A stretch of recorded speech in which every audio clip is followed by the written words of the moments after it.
Hello viewers, welcome to IT System Admin and Information Technology Learning tutorial channel for you. Today in this tutorial I am going to show you how to convert Google Docs file to text file. Sometimes it becomes very important for you, so don't forget to watch full video. To convert Google Docs to text file,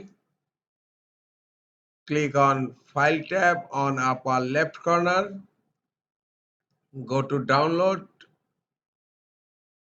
and here you will find plain text .txt. Just click on plain text and the text file has been downloaded. Click on open in folder. Look, the file has been downloaded and its type is text document.